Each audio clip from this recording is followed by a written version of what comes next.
Revelações surpreendentes na semana em que o Brasil comemorou a libertação dos escravos. Nossos repórteres no Brasil e na África encontram registros que mexem com a história da escravidão. Essa é a nossa reportagem da semana. Um povo alegre. Uma gente batalhadora. Um sorriso que esconde uma grande dor. Foi uma tragédia. Uma das maiores tragédias do mundo. Crianças e adultos marcados por um triste passado. Marcados pela cor da pele. Marcados pela escravidão. Não há perdão.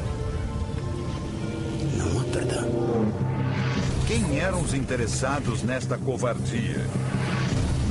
De onde vieram os negros que povoaram o Brasil? Por que homens de batina praticaram tanta crueldade em nome de Deus? O que dizem os pesquisadores? A escravidão era uma forma de punir e, ao mesmo tempo, uma forma de purgar o pecado. Nossos repórteres investigaram o assunto durante 2 meses. E trazem agora revelações surpreendentes de uma época sombria. Difícil de ser esquecida pelos brasileiros.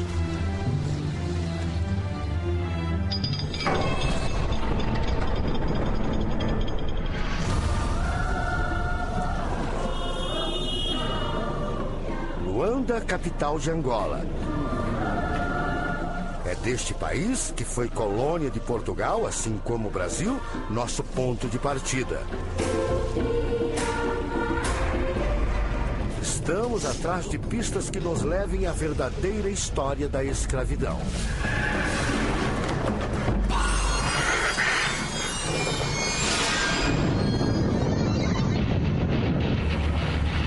Uma casa no alto de um morro. O Morro da Cruz. Uma capela que definia o destino de milhões de pessoas.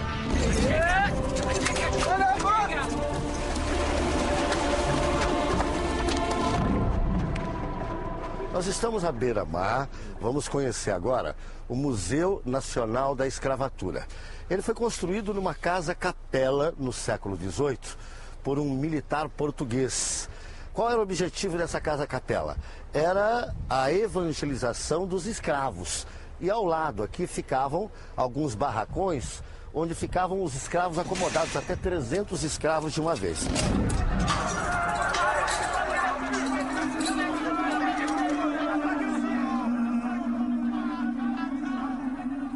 A Angola produzia escravos na época. Absolutamente. Era um grande negócio. Era produtor de escravos. De escravos. Era quase a única matéria-prima que produzia Angola. Além de historiador, Simão Suindola é representante da Unesco no país. Ele nos explica que esta grande área abrigava depósitos de seres humanos. Nem as crianças escapavam.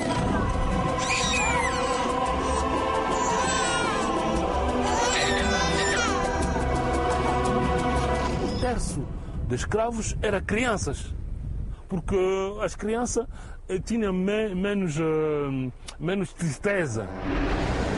As ordens partiam de Portugal e tinham a autorização do Vaticano.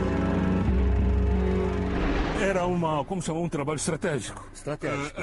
A igreja tinha o interesse na evangelização e a administração tinha interesse nas minas, no crescimento econômico, na ocupação econômica.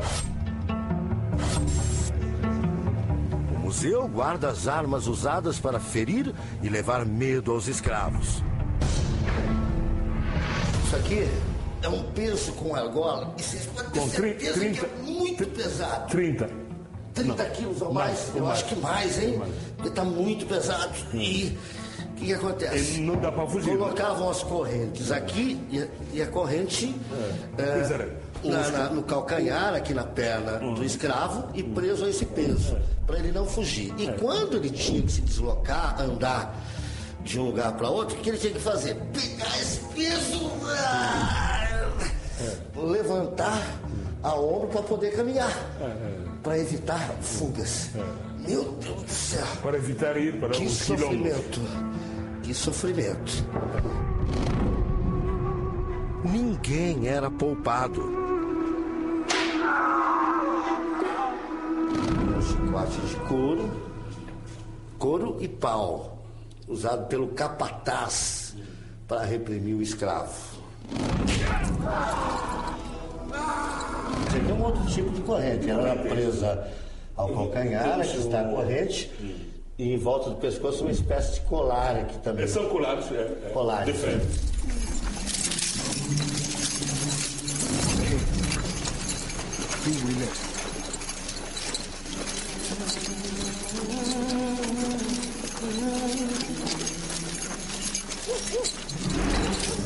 Temos as mulheres são ser marcadas com ferros, com os símbolos dos mestres. A gente observa mulheres, algumas delas levando a criança, um bebê preso ao corpo. Tiveram sorte, porque há traficantes que não gostavam de crianças. Não gostavam. E o que acontecia com as crianças? Eram mortas. Os escravos eram presos nas matas. Negros capturavam negros. Era a lei da sobrevivência.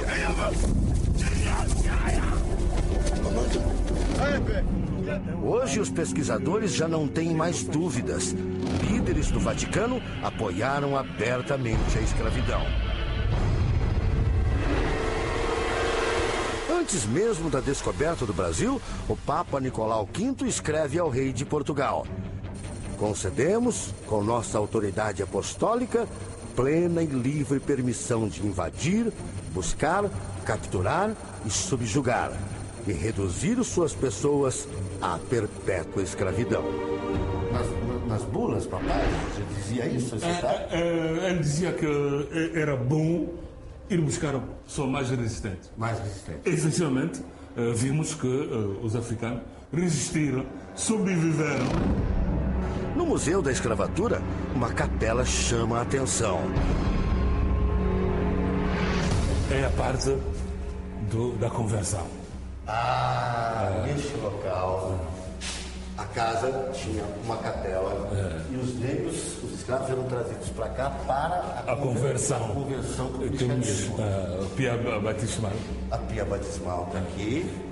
Tem aqui Também uma pia. a imagem de Cristo. Ou seja, os negros viviam entre a cruz e a chibata.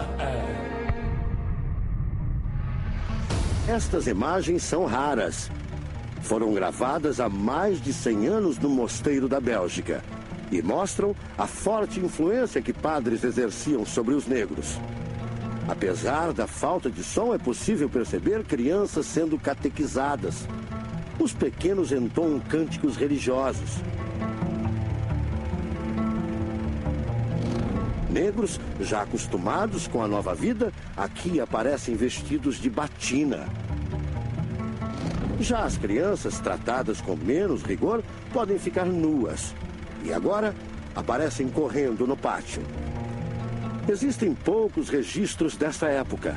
Nestas fotos antigas, negros são amarrados pelo pescoço como se fossem animais. Aqui, reis aparecem ainda em suas tribos, ao lado das famílias. Os que têm coragem de lutar acabam mortos. São capturados como bichos, subjugados. E resta apenas executar o trabalho pesado a que são submetidos. Abrem estradas no meio da mata e constroem estradas de ferro.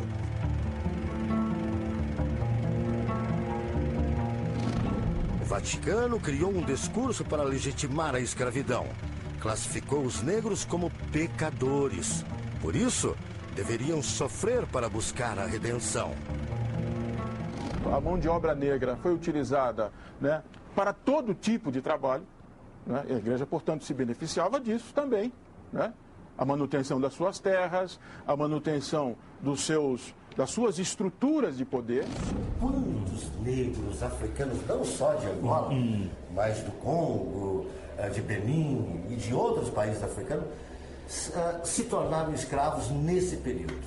Eu penso que houve, as pessoas falam entre 30 e 40 milhões. De africanos que chegaram vivos. Deus os bendice. Deus os perdona e os ama a todos. Fala que Deus os perdona. O encaminhamento era difícil. As condições de concentração, os porões nos navios, os suicídios, mutilações, é uma perda. Quase a pessoa que diz que são 100 milhões de africanos que foram atingidos. Uma metade chegou viva no outro lado do Atlântico, a outra metade não sobreviveu. Os escravos eram amontoados dentro dos navios negreiros. Se o navio levasse 300 angolanos, pelo menos 50 morriam no caminho. Aqui temos uma das cenas, né, mais dramático, né, da escravatura. É o despejo ao mar.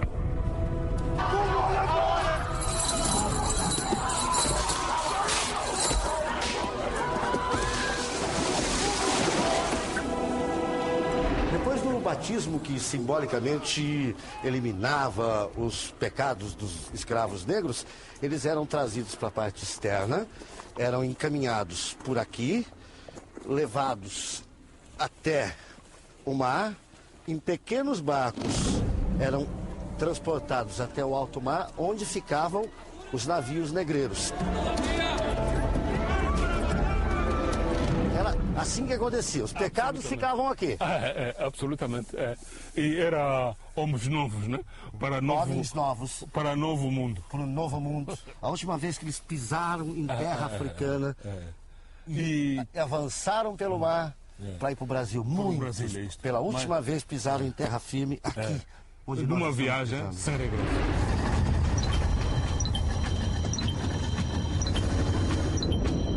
Esse era o momento em que eles deixavam o continente de encontro ao Atlântico. Imaginem o pavor, o medo, o sofrimento. Os navios portugueses saíam daqui direto para o Brasil. Uma viagem que podia durar mais de 40 dias. Eles desembarcavam nos portos brasileiros, que eram submetidos a duras jornadas de trabalho com quase nenhuma água ou comida. Confrontados, os padres da época citavam Santo Agostinho. Quem é vencido por outro, fica escravo de quem o venceu.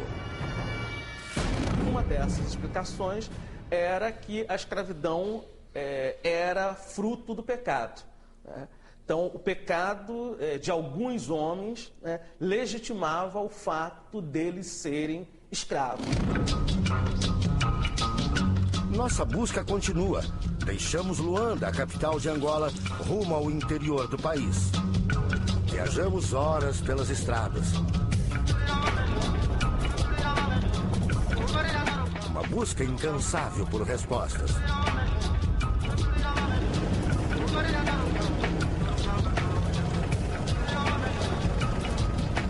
Nós vamos deixar o nosso carro de reportagem nesse local. Lá está o carro da TV Record, Angola. E vamos pegar carona. Vou com o José Manuel aqui, mais 2 motos para nos transportar. Vamos até lá para conhecer mais um pouco dessa história terrível. Vamos, José Manuel.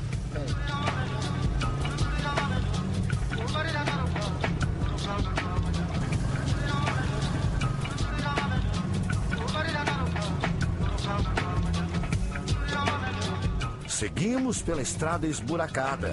Esse caminho era percorrido por escravos acorrentados, submetidos a humilhações.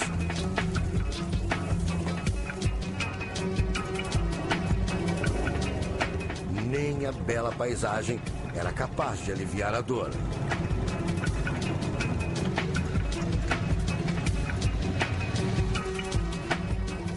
Vamos por aqui, né? Oi, filho. Poucos acostumados à presença do homem branco, as crianças acabam estranhando, ficam assustadas com a nossa presença, saem correndo. Não é nada, filha. Não é nada, querida. Oi. Boa tarde, senhora. Assustamos as crianças, desculpa.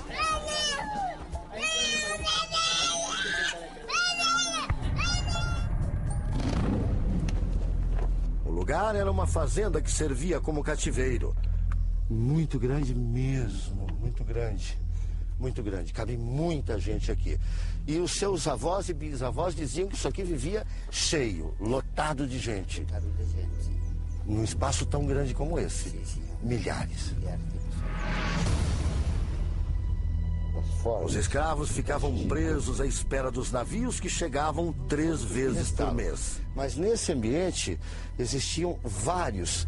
E preso a esse ferro, tem um buraquinho aqui, existiam os argolões. Esses argolões eram presos aos braços dos escravos e aqui eles ficavam presos, pendurados aqui. Eram aqueles rebeldes, eram castigados.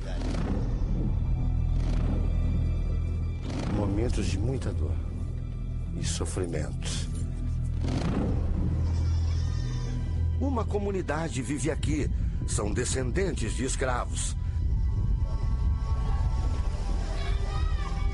Ainda vivem com hábitos antigos.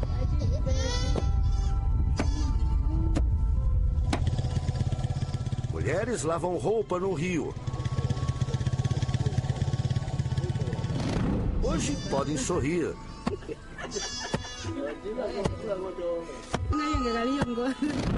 Mas sabem que aqui seus antepassados sofreram.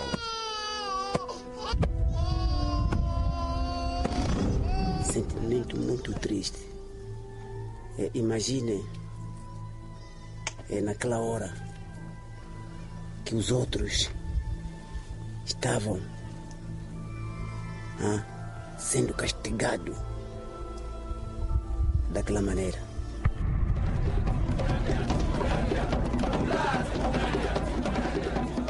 As mortes e torturas ficaram na memória do povo.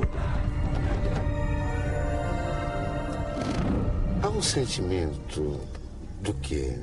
De mágoa, de ódio, mágoa. É de mágoa, é sentimento de mágoa. É possível perdoar quem fez isso com seus descendentes? Não.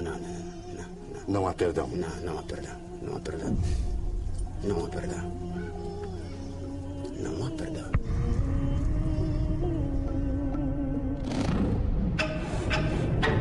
Nossa busca por mais respostas segue para lugares ainda mais distantes. Percorremos centenas de quilômetros. Benguela fica no litoral de Angola. O local era um dos principais pontos de saída de escravos para o Brasil. A entrada dos escravos nos navios seguia um ritual. Eles eram transportados daqui para o mar, passavam por ali. E o que nós vamos observar ali? Vejam, a fachada de uma capela, tem até um sino lá, dá para a gente observar bem. Eles eram batizados, mudavam de nomes, batizados na Igreja Católica, mudavam de nome e aí sim eram levados para o mar. Do caminho dos escravos sobraram os rastros, as ruínas do cais de Benguela, de onde saíam os navios negreiros e invadem o mar. A cruz indica a presença dos missionários do Vaticano, presentes desde o começo da escravidão.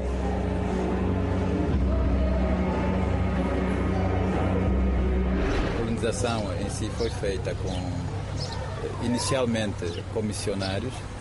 Quando os missionários não conseguissem evangelizar o povo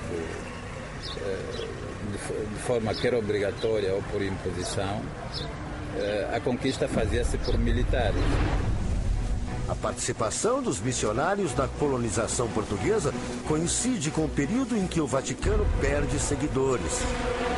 A recém-criada Igreja Ortodoxa e a revolta protestante agora oferecem concorrência. O Vaticano vê na África invadida uma forma de aumentar o número de fiéis. Fez um tratado, um convênio, que ali onde estivessem os portugueses, sob o domínio deles, deviam ser, sobretudo, católicos. E então a Igreja Católica, dentro desse processo, também tem uma cota à parte. A escravatura levou-nos o melhor que nós tínhamos. Levaram os homens robustos, levaram as melhores mulheres. Lições que a gente simples de Benguela passa de geração em geração. Gente como comerciantes, seu Grilo. A escravidão eu defino como uma peste. Onde chega, dizima a população. A peste mata, a escravidão usurpa, portanto, um povo. Um processo que durou mais do que se imagina. Decretaram a abolição da escravatura, mas ela depois continuou de uma forma sorrateira. Portanto, ainda vinham para aqui muitos navios das Américas, da Europa, e levavam daqui angolanos que estavam na força ativa. Não existem dados oficiais, mas se estima que quase 80% da população nativa de Angola tenha sido morta ou sequestrada durante a escravidão. Em 2000, a CNBB, Conferência Nacional dos Bispos do Brasil, emitiu um documento pedindo perdão aos negros. Manifestou o arrependimento e o desejo de reparar o mal. Mas qual era a relação de Portugal com o Vaticano?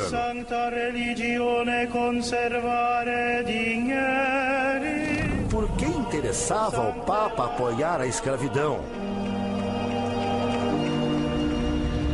Nosso correspondente em Portugal foi atrás destas respostas.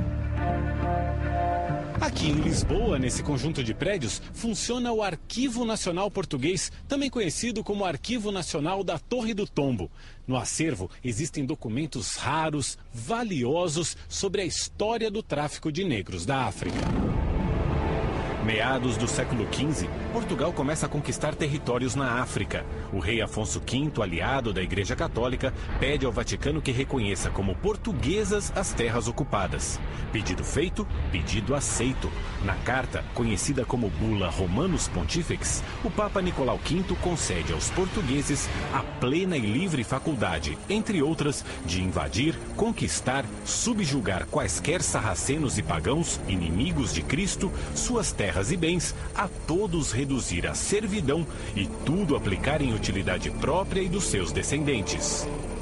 Os portugueses não saem para nenhuma atividade exterior sem mandar uma delegação ao Papa perguntando se seria aconselhável combater, se essas guerras eram consideradas justas ou não. A autoridade papal era lei.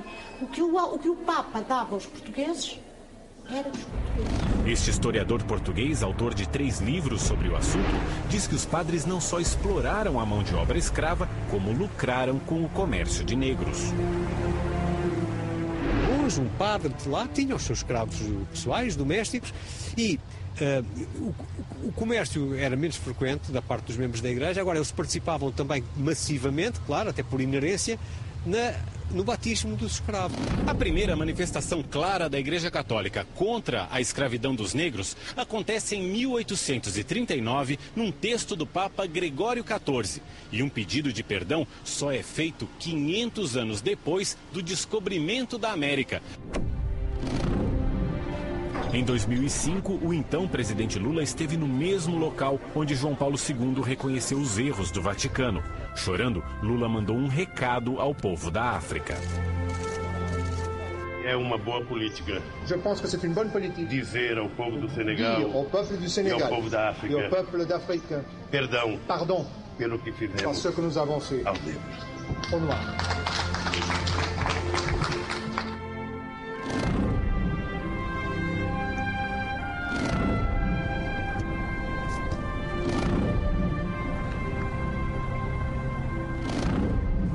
A jornada pelos porões da escravidão ainda nos reserva muitas surpresas.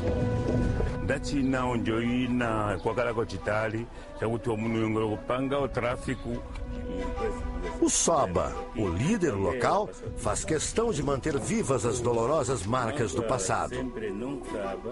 Os nossos miúdos, todos também, para saber o que passamos conosco e os nossos bisavós. O destino de grande parte dos escravos era o Brasil. Escravos que paravam não só nas fazendas dos colonizadores, mas também nas casas e mosteiros dos jesuítas. A escravidão era uma forma de punir e, ao mesmo tempo, uma forma de purgar o pecado. O padre Antônio Vieira, um dos jesuítas mais conhecidos, escreve num sermão aos negros: dar infinitas graças a Deus por vos ter tirado de vossas terras e vos ter trazido a esta, onde vos salveis. Vieira dizia claramente isso, que era melhor para os africanos serem trazidos para o Brasil como escravos do que permanecerem na África. Porque a África seria essa terra pagã, essa terra do pecado. Padre Antônio Vieira vai mais longe e afirma: gente preta tirada da sua Etiópia pode parecer desterro, cativeiro e desgraça, mas na verdade é um milagre, e grande milagre. Hoje a maior parte dos brasileiros é negra ou parda, descendente dos escravos. Pessoas que ainda sofrem. O Brasil não ajustou contas com a herança do escravismo. A população negra brasileira continua à margem, continua sem ser incluída, continua ganhando menos da metade dos salários. Com o fim do trabalho forçado, tradições foram resgatadas em países como Benin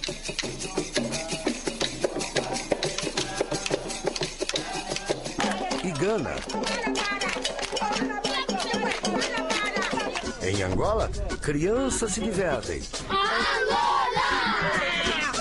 A poucos metros dali, novas descobertas nos levam ao Palácio de Ana Joaquina, uma milionária da época, mercenária de escravos. E ela realizava grandes festas nas partes superiores da casa e nos porões da casa ela armazenava a sua riqueza, o seu ouro negro, o seu grande negócio, que eram os escravos.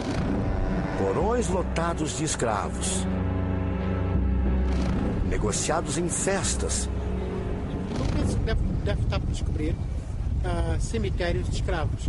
Clandestinos. Sim, brasileiros clandestinos, tem essa referência. Mas certo é que deve estar por descobrir ainda cemitérios de escravos. Onde foram parar tantos corpos? Pesquisadores de todo o mundo fazem esta pergunta diariamente. O repórter Afonso Mônaco vai até Pernambuco atrás de pistas. Fazenda Jaguaribe, em Abreu e Lima, Pernambuco.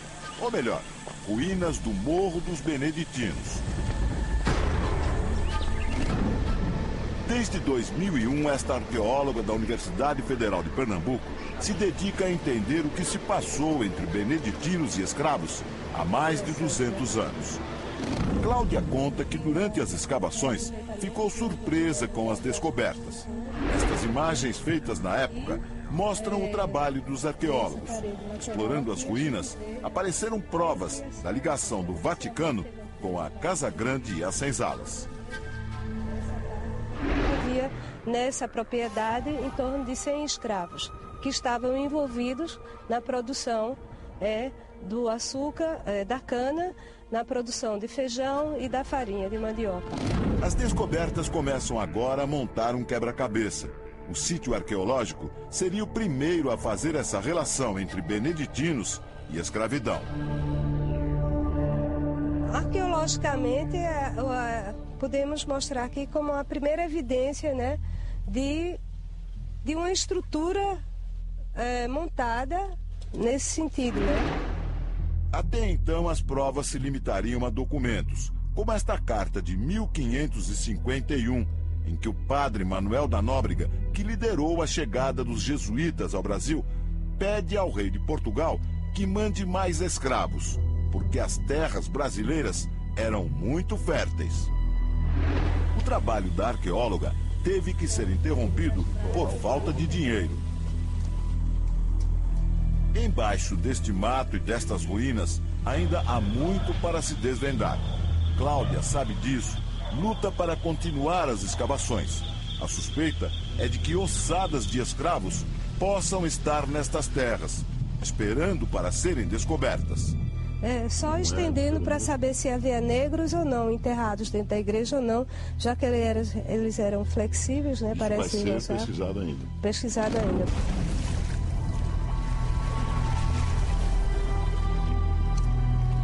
De volta a Angola.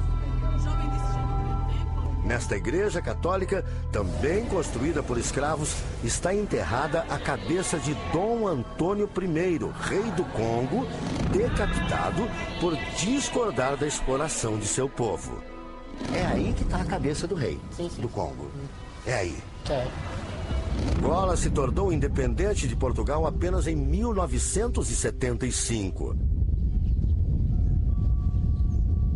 Ana Bela nasceu poucos dias antes. Cresceu estudando o assunto.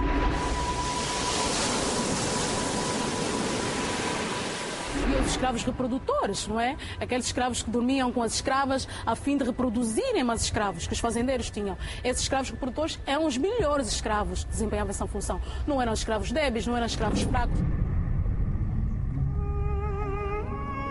Angola preserva a história para mostrar ao mundo o que sofreu.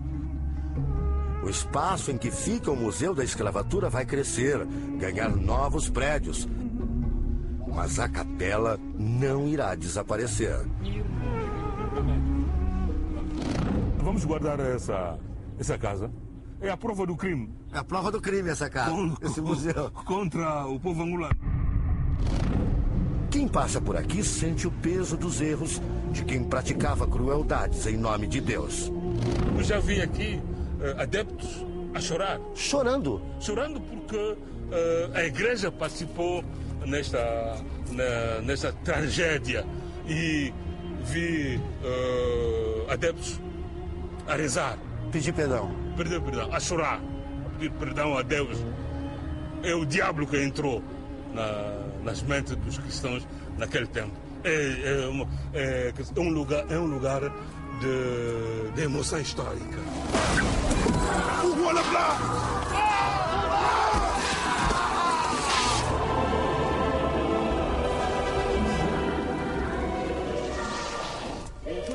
Hoje, jovens preparam o barco para entrar no mar.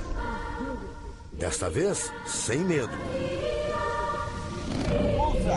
Já não são mais obrigados. Agora são livres para traçar o próprio destino.